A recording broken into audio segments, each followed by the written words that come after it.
Welcome to Life Unpacked with Mel Ryan and our new series, Life Bombs. This is a series about the moments that change everything, the moments that shatter the life we thought we were living and force us to see ourselves differently. Across 9 real stories, we unpack the truth behind grief, abuse, addiction, affairs, miscarriage, loss, love and joy, and everything in between. These conversations are honest, raw, and unedited, because life is unedited.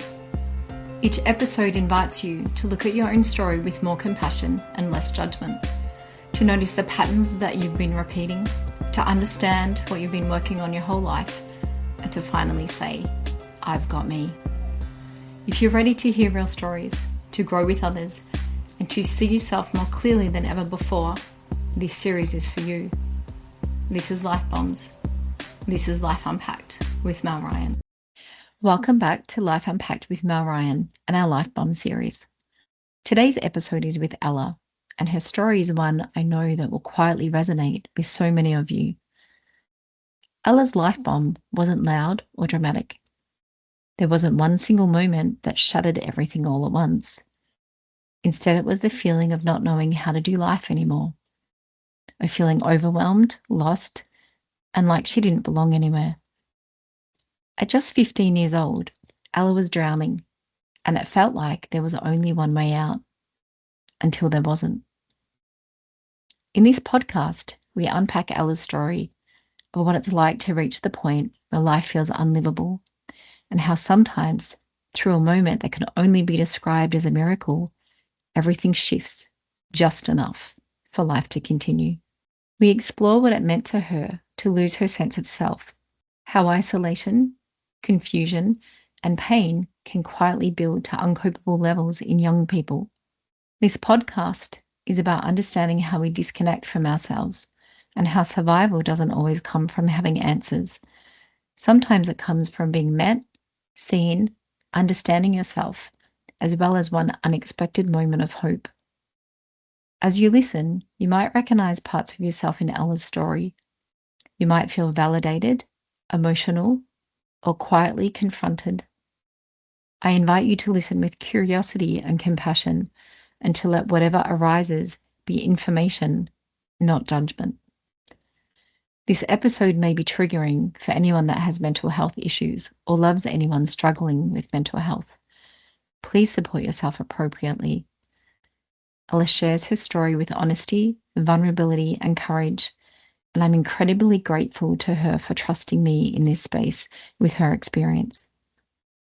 This podcast is about identity, self-loss, and the moment you begin to choose yourself, sometimes for the very first time. Let's unpack Ella's story. Welcome to Life Unpacked podcast with Mel. Today we have with us the gorgeous Ella. Hey Ella, how are you feeling today? I'm good. How are you? Good. It's so good. I'm so grateful that you have come here to discuss your life and unpack some things with me. I think you've been on such a beautiful journey. I can't wait to share that with the world. Well, thanks for having me. Thanks for thinking my journey is... Your journey is incredible. So can I ask how old you are? I'm 20 years old. 20 years old. Beautiful. 21 in March next year. Nice. And you work as I'm a beauty and massage therapist. Amazing. So why I ask you all these questions is because when we know what you do, it helps us to understand why you do it. And the why you do it gives you the real insight into kind of who you are and what's happening in your life and how you got there. So we just kind of unpack things. So I met you quite a few years ago. Yes. And I met you when you were going through a really difficult time in your life. And so we've already shared a lot of your story together, and I thought and asked you if you would share that story with the world, because I think you have had an incredible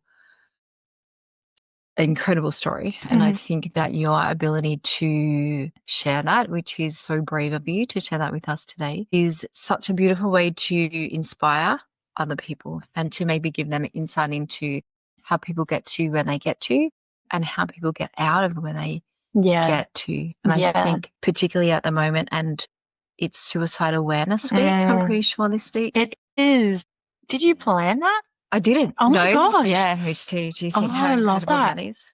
Yeah, just kind of here it is, and here we are. I know, that's such a coincidence, actually. Yeah, so I struggled as a kid really bad with my mental health. I still struggle, but I found, strategies, my triggers, everything like that. When I was 14, so I was in year 8, I think, I was a very, very unhappy girl. Very depressed and sad. Just, you see how I try and describe it to people that haven't felt depression or the mental health in such a debilitating way is that you're in a dark room and that's your life. You can't see out of the dark, and it's not like you don't see a way out, or you don't see like the light. Whereas now I still have my dark room, but I see a light and I can get out to the light. Yeah. But when I was 14, I was. It's a great analogy. Thank you. I like describing things in analogies, so people understand. I ended up in the hospital. I was Explain it from like just your story. It's like in a way that the sequence that you went through, because it's important for us to connect with you. It's going take us on your journey. It's like, I kind of woke up one day and I just couldn't do it. Yeah. So I took a sick day from school. I don't actually remember if I was actually sick, but I hated school. So it was probably just to not go to school. But I can't remember a lot of the day. I can remember in like little bits and pieces, just because my brain likes to, take things out. That's very normal in It is. trauma situations that when we process things and we revisit them, sometimes we revisit them in a way that we've altered them, even at times to just cope with. And so I was home alone from school, and I don't remember much, but I remember feeling just so done. I was so done with feeling how I felt within myself as well. They're trying to escape from you. Yeah. I just wanted it to stop. I was sick of fighting it. I was so lonely and sad, and it's that lonely that you're lonely but with so many people around you. And I think that's one of the worst types. Because you shouldn't feel lonely. Is what we're told. Yes, is what we're told. But so I guess I just was done. I remember telling Mum I just wanted the pain to stop. Like, I didn't want to die. Yeah. I didn't realize that until after, but I didn't want to die. I just wanted the pain to stop. I just wanted to be happy. Yeah.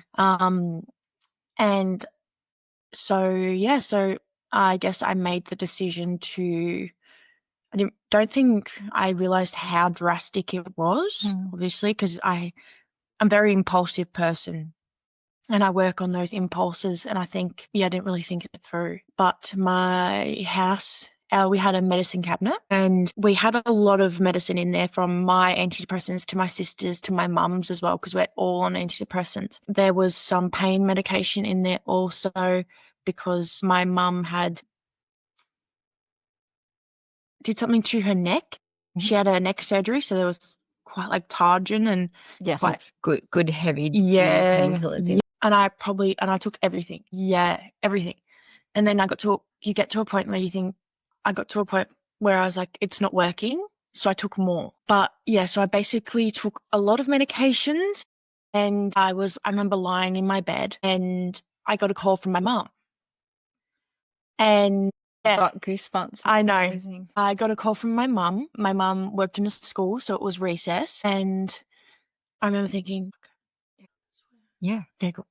I swear as much as you like. I remember thinking, fuck. Yeah. Oh, what the fuck does happen? Yeah. And I'm like, so I answer it, and she was just, it was weird. Like, she's like, hi, like, how are you feeling? And I just I broke down in tears. And I'm like, I've done something really stupid, Mum. And she goes, what? And I told her. And she was freaking out, which is obvious. And I was freaking out. I was bawling my eyes out. Yeah, because you're like, now reality's setting in. You're Reality like, setting in. Yeah. It's like, Ella, you're not in this fantasy world. Like, this is real life. And so she called an ambulance. My nan came over first because Mum and Dad both worked in Dandenong at the time, and we lived in Pakenham. Yeah. So my nan and Pa lived in Pakenham also. So my nan came first. And I don't remember if the ambulance came before Mum and Dad or whatever, but I remember the ambulance, the paramedics coming in, putting me on the stretcher. My heart was going through the roof. And this is when I was like, oh shit, yeah, no, it's kicking in now. Fuck. Yeah. Like, what have you done? And I just remember feeling the biggest regret. And I don't know, like, I watched lots of podcasts and interviews with, survivors, suicide survivors. And what I hear, like, the amount of regret that you feel, it is crazy. Like, it's sickening. Was your regret in that moment about, I don't want to die, yeah, freaking out? Yeah, it's literally about you. It's like, Yes, oh my God, yeah. I need to keep going. So I was on the stretcher from the paramedic, and my heart was racing, and I could feel it, and I could feel myself like going, like gonna go out, like in and out of consciousness. And I remember telling the paramedic, I don't want to die. And it was crazy because obviously that's the real, how I really feel. That's not just my brain sort of tricking me. Yeah. It's like, I want hope. It's like, I want Yes. hope. I don't want to. I'm seeing my family, my nan, my mum, my dad, absolutely beside themselves. And I'm like, fuck, Yeah. like, what have I done? And I was like, I was scared. Yeah, totally. I was really scared. I was like, I will never forget telling that paramedic, I don't want to die. I don't want to die. Yeah, and you're like, everything now rides on, help me. Yeah. So I remember going into the ambulance, back of the ambulance, and I remember trying to stay awake, but it was really hard because I was starting to go. And I remember, so you get put in the back of the ambulance, they shut the doors, and there's like that little square out you can see because you're looking out the back of the ambulance. We were on the freeway, and I remember just looking out that back mirror window, looking at my dad's ute, just trying to watch and focus on my dad's car because it was following the ambulance to try and stay awake. Because I was Mum was in the ambulance with me, and I was trying so hard to stay awake. But then all of a sudden there's a gap. I must have not. And then I remember, I think we went to the hospital. I did charcoal. They like put charcoal, yuck. That's one thing that is going to stop me. Yeah. Is that taste. Wow. That's disgusting. They pump you full of chocolate. Yeah, foul. Tastes like you're literally eating a pencil. Wow. Yeah, not fun. And then that cuts out there, and then I wake up in the Monash Children's Hospital in the ICU. I was put in an induced coma, I think it's called, for like a day. I'm not too sure on timelines, but I was in an induced coma for like a day. Had the tube down my throat and like the thing in my nose. Had a catheter in and everything. And I remember, and I woke up because I woke up and I pulled the tube out myself. Like, is that not me? Absolutely, 100% you. Yeah, like, get out of my throat. I can't breathe. But yeah, so, and then that's when the journey starts. Yeah, the unpacking of the other side. Yeah, so I remember waking up and my whole family was there. And when I've got a great support system. Like, I genuinely am very, very thankful for that, because I wouldn't have been able to get out of that without it. I woke up, my nan and pa were there, and my uncles were there. That's my realizing mum's that 2 brothers. Your little story. Yeah, so many other people's stories. It's not just me in my head feeling really sad, which I know is valid because there's, So real. imbalances up there, but I don't think you realize how important you are to the people around you. Yeah. And how Yeah. that interacts with everyone else. Yeah. And I was in a psych ward as well after that for like a week or two. Yeah. So yeah, but that's the gnarly stuff. What was your first thought when you went? Like, did it kind of all come back straight away, or was it like in waves that you're like, shit? It was, I remember the biggest feeling was guilt. Wow, yeah. That was the feeling, guilt. Because I hate seeing the people I love upset. Absolutely hate it. It makes me physically ill. So you've almost added another layer. Yeah, I to did. you feeling bad. You've now got this whole weight of guilt on top of you as well. That's enormous. Because my family had never gone through that. Like my family had gone through grief before, but not with trauma grief. Yes, sorry. Yeah, it's like trauma grief. And not with, I didn't just, it wasn't an accident. Like I was trying to take my life. It was an absolute deliberate choice at the beginning to not be here. Can we thank you for sharing that? It's amazing because it's a lot. Do you know? And I think that this is really special and important because the truth gets to the bottom of the lies, and that's what I want to explore a little bit with you. Exactly. And I want to help that's why we're doing it. It's like if we unpack stories in the way that we find, all of the ends, then it means that when people listen to this, they kind of go, hey, I relate to that. Or, hey, I was in that place too where I just feel like I can't anymore. And so maybe even by hearing this story, if it inspires one person to go, do you know what? Maybe there's a different way for me. Maybe there's someone, and I've always said when people say I've tried everything, it's like, but you haven't. There's 8.1 billion people in the world. Someone can help. But when you're in the place that there's no, you're the bottom of the bottom. It's the hardest thing to get out of because you go see these counselors, you see these people, you see people trying to help you, but they've not necessarily ever been through it, and they're trying to tell you these things, and you're just like, it's like breathe or do this or do that. It's like, like go for a walk. You fucking go for a walk, mate. Yeah. I don't want to go touch the grass. Yeah. I can't get out of bed. Yeah. It's like I can't actually. No. I don't have any feeling to connect with myself. No. And that's what I want to touch on. Like your story of this started way before. So this is kind of the middle almost, actually. Yeah. What we just talked about is the middle because you didn't just wake up and get there. So no.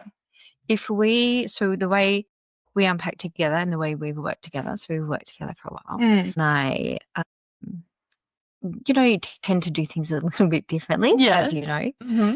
So if we come back to your position in the family and stuff, it's like, let's set you up to see how for you that you got here in lots of ways. So you're the second born in a family? Yes, the youngest to represent. Age gap between you and I have an older sister, 14 months age gap. Yeah. So not very much. Yeah. So for me, when we look at that, there's a big competition between kids. Yeah. Because you are both a similar age in lots of ways, except she would always, from your perspective, and please correct me if I'm wrong, but, they can't always get things first or they're, yeah, because they go through things first. Yes. So they get the, the bedtime or the present, or that they're higher in school than you. They get the pen before you. They get the whatever before you. So you're kind of always chasing something. Yeah. Yeah. I don't actually remember a lot of my childhood. It's really weird. My memory is terrible, but I do remember bits and pieces, and I try to remember it all the time. But yeah, I remember Caitlin and I being close as kids, but I remember me just always being the annoying little sister. Yeah. I was just the annoying little sister. She did it like she, would grow out of things quicker than I would first. So like she wouldn't want to play shops with me anymore. She was too old for that. I remember always wanting to hang out with her, but she was too old. So when we So the words I pull out when you talk about this, because this is how we follow the thread. So it's like annoying. So annoying means no one wants me around. Yeah. I'm a burden. I'm a bother. People don't actually want to engage with me. So again, even from that space, we step out of life because we feel like we're annoying. We feel like, Yeah. it's like, go away. I feel like I did that a lot as a kid. Like I step out and I look at myself from like I'm not in my body. Yeah. It's so weird. Yeah. But yeah. So what was primary school like for you? I hated myself. Mm. From a very young age. I wasn't the societal standards of pretty and what all of social media shows and the TV shows. I was a chubby girl and I struggled a lot, but I had friends and yeah, I don't know, I struggled academically as well. That more showed in high school than primary school. But yeah, I just struggled with emotions. So when we have in school, there's the ladder. Well, there's the ladder, and we talk about that a lot in the work that we've done. But the ladder is where you are allowed to feel like you fit. So it's like if you're tall enough, pretty enough, smart enough, particularly in school, achieve enough, it's all about fitting in. And so when you look at yourself and you feel like you don't actually belong on the ladder in a particular area, then we move into that place that I'm not good enough. Something's wrong with me. People don't care about me. It's all that very lonely. And then that self-talk, because we kind of feel we abandon ourselves in that place because we just don't feel good enough. And then we collect what feeds that. Does that make sense? Yeah. We collect the thought. We collect the people not liking us. We collect that I'm not good at school. We collect. And the more we put in that basket, the harder it is to actually bring ourselves out of it. Yeah. So it was interesting. I had this analogy. I worked with a lady yesterday and she said to me she feels like she's at the bottom of the well. But the well is it's so deep that she can't get out. No. And it's like you were never taught to swim. At the bottom of for me, it's like I was at the bottom of the ocean. Yeah. It's pitch black and I was never taught to swim. Yeah. And so you give up. I didn't try. And it's also the fact that you don't want to swim. You have no energy left. Yeah. You're just floating. I think, in the analogies that we've talked about, inside is our ability to see it from our perspective and support us. And then outside in, which is what other people think of us, what we think other people think of us, then what we assume where we would not fit on the ladder, all that kind of stuff. So that outside in perspective for you when you looked around younger, particularly high school, we'll talk about that in a sec. It's like that just kept exacerbating for you. I never fit on the ladder. I wasn't even on the ladder. I genuinely thought like I would make things, I still do it today, but I know I'm doing it, which is the difference. But I make up people's what you think they think of me myself. Yeah. And you almost collect them. Yeah. And store them. Yeah. There's maybe no truth in it at all. Yeah. It's just what we think they think. And then that's what we call a blocker. And then it's you going, well, there's no point in me trying because I'm not good enough anyway. Yeah, exactly. I genuinely in school, I think more high school, but I think I still did in primary school without realizing is what I would do a lot is because I just genuinely didn't even know who I was anymore because it depends who I was around. I would change, like I'll try and camouflage into what I thought they wanted me to be. That we've talked about. Yeah. And so what happens is when I'm with this person, I'll be like you because then I'll fit with you and you'll like me. But then when I'm with you, I have to be like you and like what you like because you like me, which is very clever as a tactic. But and but you lose yourself. You lose yourself. So when I say it's clever, it's just a way we adapt because we're so insecure within ourselves to fit. So then we run around and we try and connect with people, but we're losing yourself by doing it. So Mhm. then when you look at it, you don't actually even know at the end of the day what you like, No. Or because who I am, or right, there's if I'm a no, good person or not. yeah, you're totally lost No. in that space. Like, my hobbies, no clue. Yeah. Like- So, and that's how I remember when I saw you, I go, hey, let's start working on the things you like and stuff. And we're like, wow, there's nothing on this page yet that's No. real, because we haven't connected with the truth of it. Yeah. When you said that you were on antidepressants Yeah. before this happened. Yeah. When did that happen, and what's your high school journey in that? Yeah. So I remember this is when it pretty like my journey started. So I was in school, I was self-harming, and I was trying my hardest to cover it and hide it so no one could see it. Because I think I was scared. I was ashamed, but it was also, I think it was a cry out for help as well without realizing it, because I didn't want anyone to see it. And you also couldn't stop doing it. Yeah. Mm. So I think I was like, I don't know when it was, but it may have been the year before. So maybe year 7, end of year 7, or year 8 start. I really don't know. I've got really Yeah. bad time blindness. But it's okay. But yeah, so I was self-harming on my arm. And what is actually a really funny story though, I only found out recently, like my early 20s, is what actually was the real reason why it was found out, which is really funny. But so I was in school, I had my blazer, because I would roll up my blazer because I have really bad sensory issues, right? And I hated my blazer. I hated it. And I would have to roll it up so the seam wasn't touching my hands. Yeah. But obviously if I was rolling up my blazer, my arms are out. Yeah. So I was taken out of class with my head of house and I don't know, like important teachers. And I was like, oh, fuck, what's going on? And I sort of had an idea. Yeah. And I was freaking out because the hardest thing to do is start that journey. Yeah.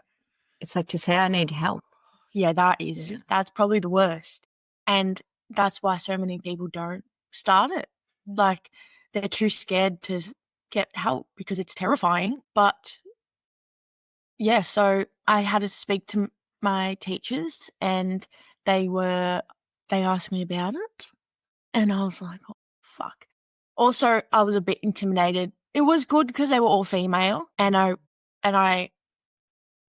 I felt more comfortable with females than I did with males.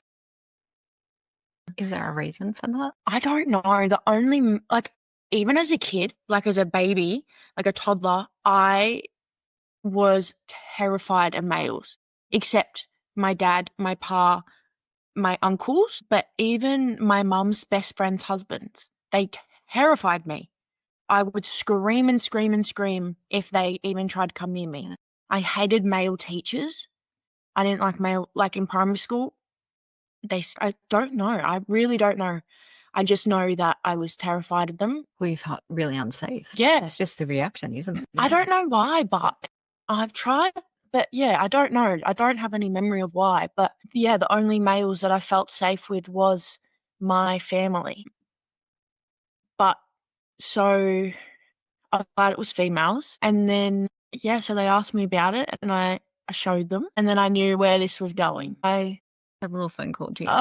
That was the worst.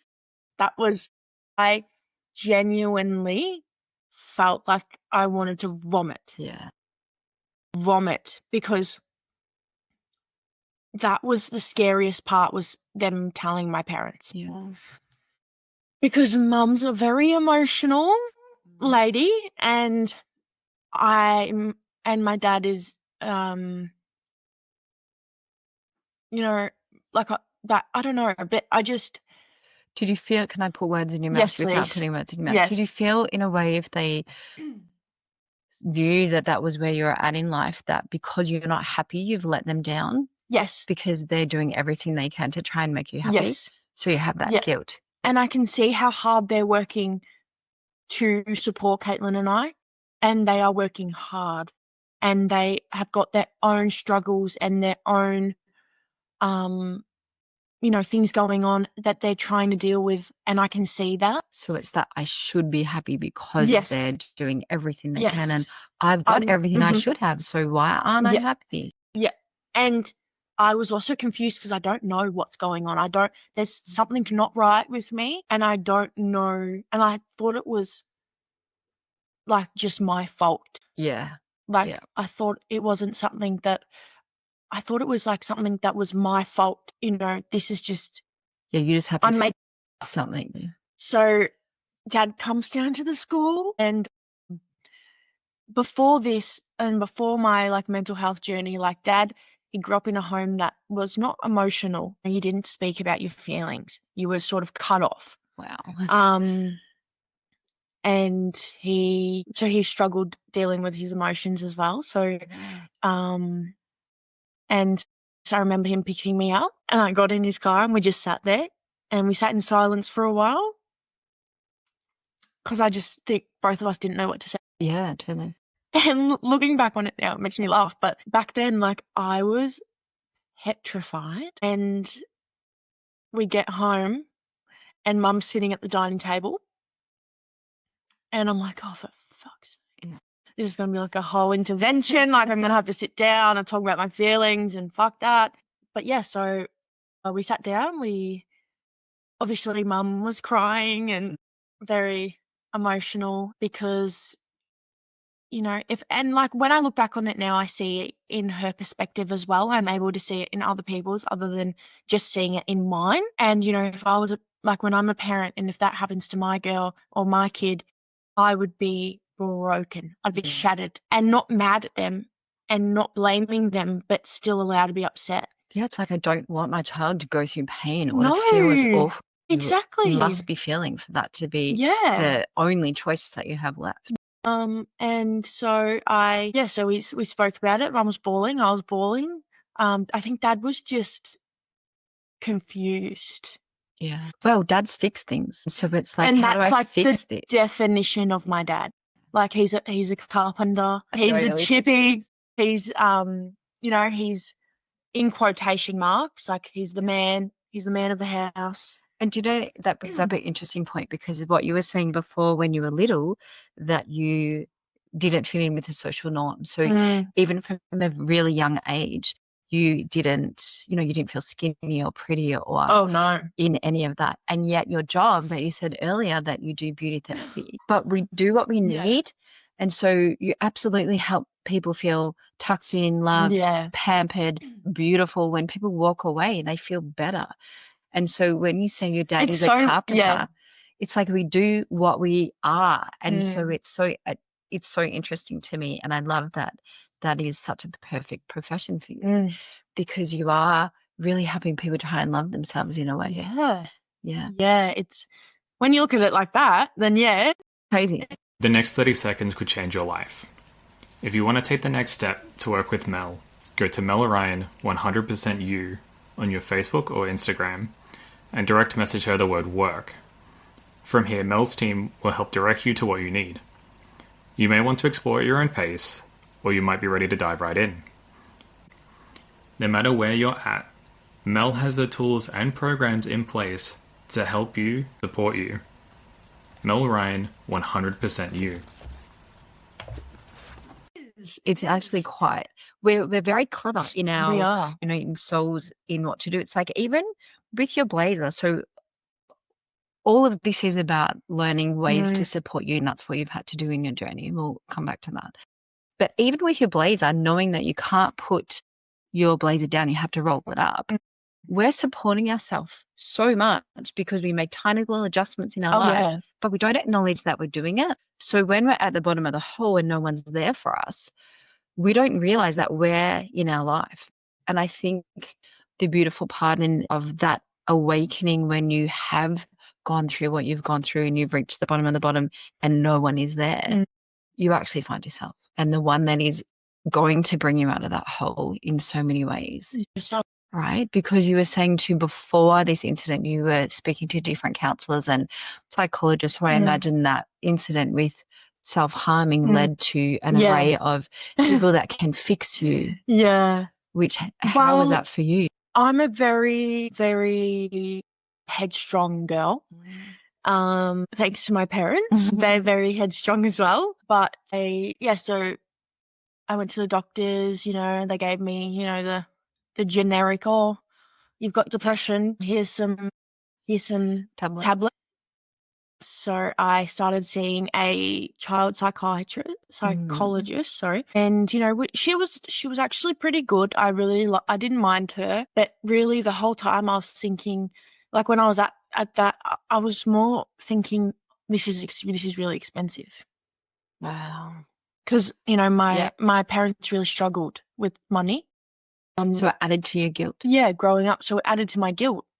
I was always feeling guilty. Yeah, but then when we come back to being annoying, yeah, it's right. I don't want to be annoying. I don't want to have needs. I don't want to put anyone out because if I put someone out, people won't like me. Yeah. So it's continuing that pattern. So even for you to get help, you almost feel annoying that you need help. So then it's even double hard. It's double down for you to be able to do that. I don't even know if that's a word. No, yeah, I don't know either. But yeah, so I was just, because it was not cheap. And my mum couldn't fucking afford it, but she did. And yeah, but it didn't help, obviously. So on the other side, afterwards and where you are now, what has helped you? Well, when I say it didn't help, it actually, I forget, but it actually did, because the first psychologist I started seeing, she is actually, that's where we figured out like the sensory processing disorder. So I had depression. Yeah. And now apparently I have this sensory processing disorder, which, later down the track, it starts to make a bit more sense. Yeah, totally. Did you look at that though as something's wrong with you rather than, wow, no, it really helped. Yeah, it's like, wow, I'm interested. It clicked because I was like, fuck, that is so true. Makes sense. Like when I was a kid and having tantrums over wearing jeans instead of something like leggings, makes sense. Yeah. Because now it's like starting to give you answers about you, which is exactly why we're here. And what we do is like, I'm a puzzle and I need to gather all my pieces so I can put it together and see my picture. And for you, when we're just trying to fit in with everyone else, we don't have any puzzle pieces. No. So she gave you a couple of pieces that you could be like, hey, that's really mine. I'm going to keep that one. Yeah. And that's the first couple of pieces that I got until I got, the more down the track that actually made sense and that was right. But so and I saw it for a while. But yeah. Afterwards, what has helped you now? Like from obviously from going through that situation. So we've touched on before. Yeah. And then the middle. So the journey after, there's parts in there. It's like, where did that take you? It was probably one of the hardest things in my journey to figure out, like, what works for me, what doesn't, what are your triggers? What can you do? It's like, it's so overwhelming. And figuring out what works for you means trial and error. Yeah. And a lot of it. But I think routine is the biggest thing for me. I have ADHD, which we found out later on in the journey, but that all made sense. And, having a routine and sticking to it. It's literally finding the keys of the ways that you support yourself. Yeah, knowing my triggers. And I have a beautiful family that knows my triggers as well, which is always fun. My mum can read me like a book, and it's annoying sometimes, but it's very helpful, and I'm very, very lucky. Things because of the routines and stuff like that. What about the mental things? The thoughts about the ladder and all that kind of stuff. It's like, how has that helped you get around that? Well, when I got out of the psychiatric ward, I was in a child psychiatric unit in Monash Children's. You had to go to this group. I think it's called ELMS, and they've got like group stuff.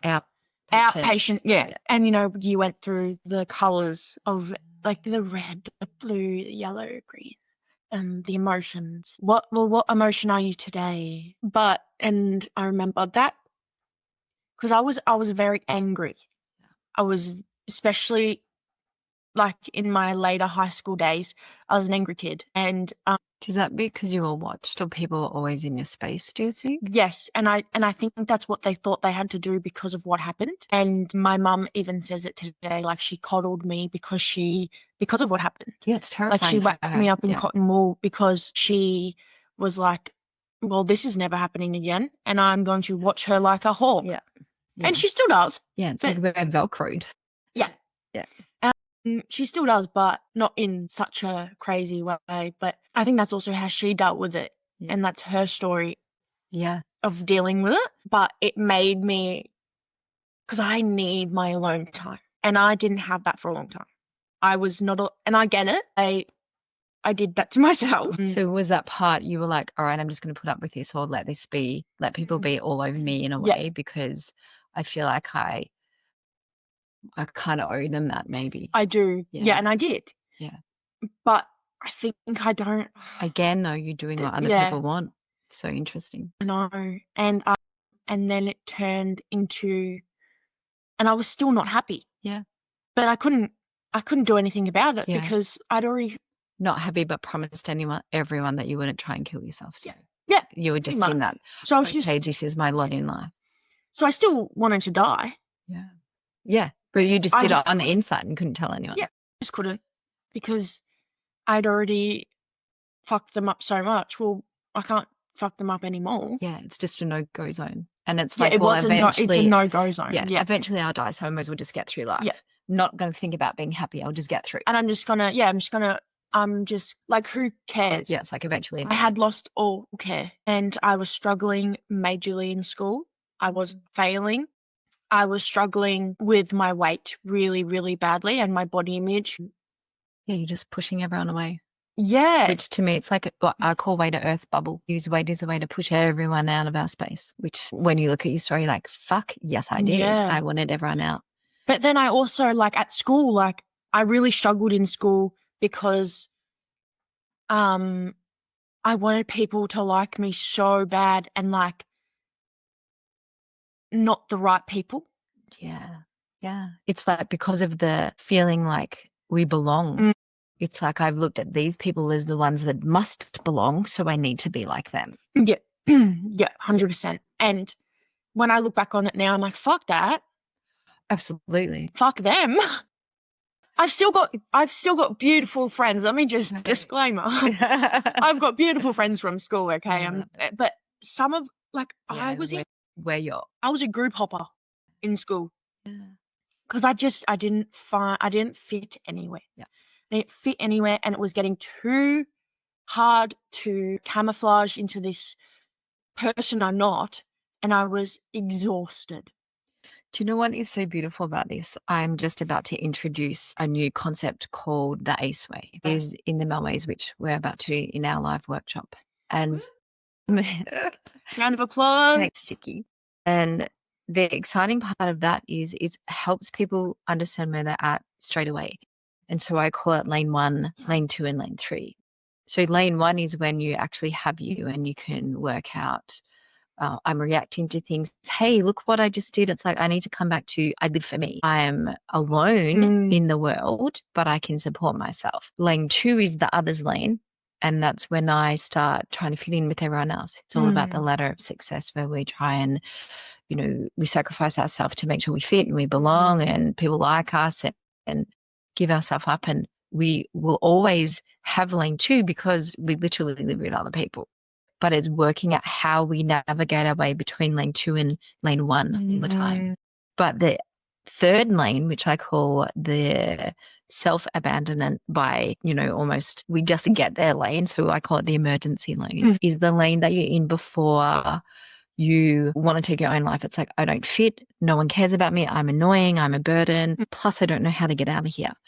Because my only way out of here is if I fit in with your group, if someone likes me, if I get skinny, if I get pretty, And there's so much more to this. This is a 2-second drop on this. Oh, that's when I was a kid, that's what I thought. Right. So when you're in lane 3, you can't get out and you're waiting for someone to save you. Yeah. And when you have a knowing that no one's coming to get you, you're fucked. Yeah. And so you might as well die, or you might as well not try anymore, or you give up. And it's the most awful lane that we can be in. But it's teaching people how to go back to, how do we get back to lane 1? And so when did that happen for you? Like, when did you kind of work out in the mental space of knowing, hey, I'm gonna win with my mind. I'm gonna win with the ladder. I'm gonna win with my thought. I'm gonna contain my thought. I'm not gonna overthink. I'm still working on it, but probably I didn't have any of these things, or I didn't know about anything of this until I started seeing you. Yeah. Like these generic ways of counseling and therapy, it just didn't work for me. You didn't connect with you, and like you felt like you had to do someone else's way, but not your way. Yes, and it wasn't working. Yeah. And it didn't. And it's like when you're already in that space, it's too late to get all of these strategies to help. Yeah. Right. It's too, like in the ward, what's the respectable way to call it? I don't know, the psych ward. Yeah, the psych ward.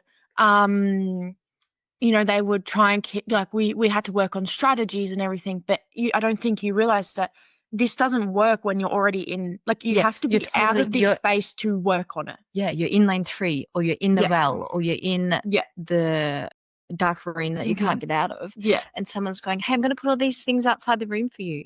And you're like, well, that's fucking great, but I can't actually get out of the room to get any of them. No. So it's like getting someone that comes and sits in the room with you and goes, hey, let's reframe a few things. Yeah. And I think also and I think I don't think I had anyone to tell me that my feelings were valid until I came and saw you. And I still was so fucking confused and unhappy. Yeah. And I did not know what was going on with my brain. I don't remember. Did I get diagnosed with ADHD after we already knew it was just a process. We were like, yeah, but that's you. You're allowed to have that. I will never forget this, right? It was, I don't know, I've been seeing you for, I think, more than a few years now. I think it's been a while. Yeah. It's been crazy. But I remember because Mum brought me in because Mum had already started, had already been seeing you for a while. And you obviously knew everything because that was what she was talking about. Yeah. But yeah, I remember coming in, I was very shy and. Yeah, it's another person that's going to actually have an opinion on what's happening in my life. Yeah. Yeah. I was like, oh, okay. I was sick of telling my story at that point. And I remember coming in and the way you spoke about things and the way it wasn't so clinical. It made sense to me. And I think that's the biggest thing that you need to find. And if the psychiatrist and the psychologist and the clinical ways, going for a walk, colouring in, if that works for you, then I'm so glad. And I'm so happy. But you just need to find something that works for you. 100%. Yeah. And so for you, it was connecting back to, I'm not annoying. No. I'm not a burden. I'm not a bother. So all those things that we talked about when you were little, it comes back to going, oh my God, I'm allowed to have needs. Oh my God, I'm allowed to actually like who I am before I wait for someone else to like me. And it's understanding the ladder and the insight into where everyone else is in life and that kind of stuff, that it brings you back from lane 3 kind of back into lane 1. Yeah. And lane 1 is the lane that we then begin to do the tools that we have to support yourself, which is knowing that, I have sensory issues. I'm totally fine with that. It's knowing I need to be at work an hour early because it makes me actually not anxiety when I go to work. But these are amazing ways. My makeup, my hair in the car. Totally. But they're amazing ways that now we love about ourselves. Yeah. And I just know that's what works for me. I think it just also comes with age and maturity and knowing that, knowing things that, knowing the important things to the unimportant things and just, understanding yourself a bit better. Do you know, I think when you're in lane 3 or when you're in there, The Dark Room, the introduction, you know, the word hope. I love that word when you look at it. Hold on, pain ends. Yeah. It's so beautiful, isn't it? And it's when you have no hope, that's when we totally don't want to be here anymore. And it's being able to find that, the hope, the hold on, pain ends for yourself. No. And we'll try to get it from people, other people, whether in all different ways, but you'll always start back in the same. It doesn't where work. you started. Yeah, it doesn't anchor. It doesn't stick. It's like because you're trying to hold into someone else's, and then what happens with that is because it doesn't work, then you have guilt. Yeah. Because it should work because you love them and you want to make them happy and not feel as bad as you feel. Yeah. So I think it's for us when we worked together, it was finding how to put that spark back in you to make you interesting, to make your life story like, oh my God, that's why I'm interested in beauty. And that's why I do this. Oh my God, I make sense to myself. Yeah. And when you begin to see that, it's almost, I'm going to use the word addictive, but self-discovery, when it makes sense, it's like we discovered your pack of puzzle pieces. They weren't together, but we began to be able to have a look at them and explore them. And for you in doing that, and I think that's a never-ending journey for all of us because life changes us. Yeah, 100%. Yeah, I love all of those little things, like those sayings. Like, I love anything to do with mental health awareness and like making sure people know that they're not alone. And like, I love, like one of my favorite sayings is, and it also has like, it ties in a little bit with my childhood, but the sun will always rise, no matter where you are. Unless you're in wherever that is, like bloody what is it? Antarctica. It won't rise for 3 days. Yeah, sorry guys. But the sun will always rise. No matter how long it takes, whatever, it will always come. It has to. It's the way of the and like and if nothing else, that is the hope that you have. It's like, right, the hold on pain end, that's the sun coming back. Yeah. I remember that feeling of being through, some traumatic experiences and people saying, I don't know how you coped with that. And my answer exactly, Aloe, is the same. It was, but the sun came up and the sun went down and the sun came up and the sun came down. Still, no matter how far you are in your journey, it still goes down. Yeah. And it was still but going. It comes up and it's still shitty. Yeah. And like, this winter for me was shitty. Like, but that it's not forever. Yeah. And that's going to end. That's the difference. And the beautiful thing too is when you go, hey, winter is a shitty time for me. Now you go, we might pre-plan winter. Let's go Bora Bora. Yeah. Well, and why do we not put a holiday in July to somewhere sunny? Well, because it's expensive now. So we're looking for a sponsorship for holiday for you today? We're looking for Trivago. Love it. I'm so grateful for you and this chat today. I think it's a magic space that can, really give some insight for people and where they're at. Mm-hmm. If you had anything that you wanted to say to anyone in a space that they are today, particularly from your journey where you've been, what would it be? Well, when I think about people in that space, it makes me want to bawl my eyes out because I know how it feels. And I just want you to know that, and I just wish I could, it's like what my mum did to me. I just want to wrap you up and never let you go. But it doesn't, the darkness goes away. Like that little room that you're in right now, and it's pitch black and you're in your bed, right? And you can't get out of bed and it's pitch black and all you want to do is cry and you hate yourself. You feel like a burden. No one loves you. They do. Your brain is telling you these things. There's a chemical imbalance in your brain. I just want you to know that, like, you have so many people that love you, and it would absolutely tear their lives apart if you left them. Someone said an analogy to me once, and it was, you just pass the pain on. When you take your life, you actually move the pain from you and you divide it between all of the people that cared about you. I was like, wow, that's powerful.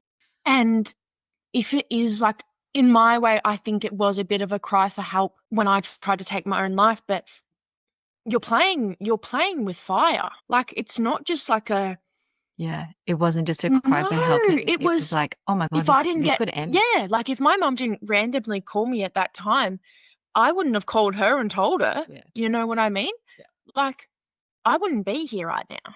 Wow.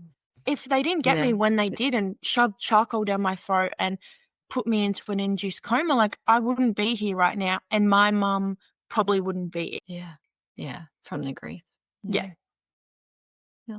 Because I don't think, you know, like, it's so hard, and I am so sorry for people that are going through it, because it is the worst fucking thing.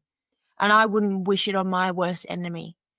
But, you know, you've just got to figure you're beautiful, and everyone's beautiful in their own way, and no one is supposed to be the same. Correct. The uniqueness is part of the journey. Yes. I think too, for me, what I would want to say to people is that if you could see yourself the way your soul wanted you to see you, it would be so different. Yeah. Because when you're in that hole, you're only looking at yourself through, in lots of ways, other people's eyes. And the truth is, when we pull all of that back and we come back to, you know, your position in the family, who you picked, the job you picked, the stories of your parents, to understand your story, why we react from what happened in our childhood to all of those pieces, to make you look at yourself in a reframed, whole different, amazing perspective. You get to look at yourself in awe and think, oh my God, wow, I'm so interesting. And I really, really, love that in so many ways. Is there anything else that you kind of, I think that there's a beautiful conversation we had before, and you wanted to invite your mum on to do a podcast. Yes. That's amazing. I think there's not enough, like, the trauma that I've bloody put her through, and the PTSD that woman has, and, you know, my dad and my sister as well, but my mum especially, because I'm very, very close with my mum, and she is, like, very emotional and we're the same person, and she holds it all deep, very, very deeply. And I think she tried to take it all from me herself. Yeah. Because that's just the sort of person she wanted to take the pain away from her and put it into her. Yeah. Well, from me and put it into her. Yeah. But I don't think there's enough awareness, or there's enough out there for people, or for parents struggling with kids that tried to kill themselves but it didn't work, and that the fear every day of they'll try it again. Even how many totally. It's been 6 years to this day since I tried to take my life, and we still have a lockable medicine cabinet. You know, and you always will. And not allowed to have any. She'll with it. It doesn't undo. It stays in us, and it imprints. Yes, and I remember talking to her once, saying, "You realize I'm not going to do it again, right? Because I never will. I never will, because I know too much now, and I know too much about myself, and too much of how important and how good life is. Like, the sun is shining right now, and, you know, I've got 2 puppies at home. I love puppies. And there's so much to look forward to. Yeah. Because that, you know, the pain comes and goes. It's like the sun comes up and and I remember her telling me once, she goes, "Do it for me." Love that. Like, it's for me. Yeah. Like, you know, they went away for a month, you know, this year, to go away in the caravan, and she still, like, locked the medicine cabinet and gave my sister the key. Like, I still didn't have the key. You're like, and she hid in her, like, in her drawers, you know, medicine that was stronger. Just in. And I see it, but I'm like, because I steal my mum and my sister's clothes all the time. So I'm always in their drawers. So I see it, and I was like, oh, Mum. But I leave it there. Because it works. Because I'm like, that's for her. it's got nothing to do with me anymore. That's for her. That helps her She support needs- herself. yeah. Totally get it. Yeah. But I remember saying to her once, I'm like, I'm not, I'm okay, right? Yeah, It's been I 6 got years. I'm not going to do it again. She goes, yeah, it's just for me. That's how I deal with it. Well, I'm really happy to let you know that your mum has said yes. Your mum Yeah. I've spoken to her and she said, I would love to do a podcast with you. And she's so proud of you Yeah. for this. I think that today's been amazing. I'm so grateful for you to come I'm in. grateful for you too. Thanks for having me. Oh my God, Ella, I would love to have you again. Sure, everyone. So that is Life Unpacked with Mel and the beautiful Ella today. If anyone wants to give a shout out to Ella or anything, please drop us a message or a love or a like. Her story is amazing. She's a beautiful girl that is going through life and loving herself Trying. as best she can. And Yeah. you're doing a really good job. So send love to everyone out there and we'll catch you on our next podcast. Thank you. Thank you for listening to this episode of Life Unpacked with Mel Ryan. If someone in your life is going through their own life bomb, please share this episode with them. These stories may be exactly what they need to hear. Remember to follow or subscribe to the podcast so you never miss an episode. And if you feel called to unpack your own story with me, you're always welcome to reach out through my website or social media. Thank you for being part of this space. Be kind to yourself, be curious, and remember the answers you've been looking for have always been inside you. I'll see you at the next episode.